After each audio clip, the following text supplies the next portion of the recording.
Tonight I want to read to you from a very dear favorite old book called FourSquare by Grace Richmond.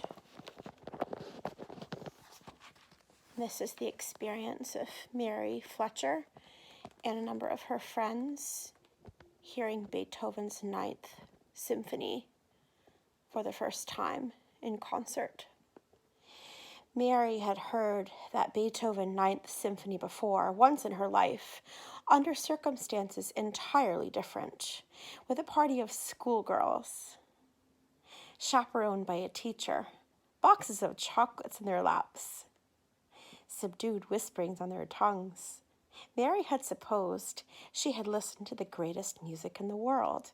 Her program had so informed her, and her teacher had attempted to prepare her and the rest for the hearing of the imperishable masterpiece, though at certain points in the rendition she had experienced something approaching the thrill she knew she ought to feel. For the most part, she was secretly wishing things to come to a conclusion. It was really only when the climax arrived at the very end, with chorus and orchestra and soloist pouring out their utmost in the hymn to joy, and the audience rising spontaneously to its feet, that Mary and the other schoolgirls quite understood that it had been a great hour. As they later emerged into the street, they were saying to one another, "Wasn't it perfectly wonderful?" So it had been. But it was more than doubtful, if they had known it. Perhaps Mary herself was the only one who even dimly comprehended that they hadn't known it, or guessed the reason why. But she knew now. Between that day and this had lain experience of struggle and pain and life.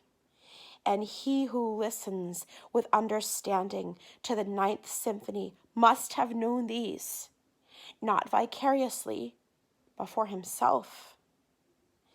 Throughout the marvelous first moment, she sat with head bent and eyes closed, letting the waves break over her, every nerve strung to tensity. There were moments when she felt the grandeur of the theme unbearable, when she lived and breathed with the composer in his suffering. The words of Richard Wagner interpreting the movement printed themselves on her brain. Oh yes, she knew all about it. Power, resistance, to strive, to long, to hope, almost to attain, again to vanish, to search for anew, to struggle again. Small wonder that in the listening she lost all sense of time and space. All that she knew was the sounds that beat upon her ears, the reaction of her whole being to the all but intolerable stimulus of those anguished violins. The rest was easier to bear. Relief came in the second movement. Peace in the third. With the beginning of the fourth, pain cried aloud again, a cry of disappointment, imperfect understanding. It made one realize how like life it all was, with no rock upon which to set one's foot. But then came the hymn to joy, with orchestra and chorus lifting the glorious tones to the vast roof.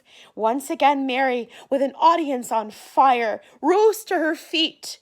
Tears of joy indeed at the beauty and might of that outburst of emotion filling her eyes, her heart beating wildly. Beside her rose Mark Fenn, and on her other side Guy Carter was being helped to his feet by Rose. The boy was crying too, trying his soldier best not to sob. Mary put out one hand and seized his and pressed it as tight as she could with a convulsive grip his fingers took of hers.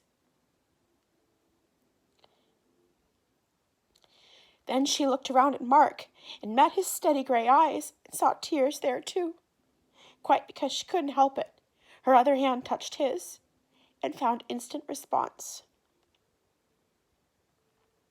For one moment the three stood linked, gazing toward the orchestra, while the final glory of the hymn surged into their souls, unconscious of all the world outside that magic space.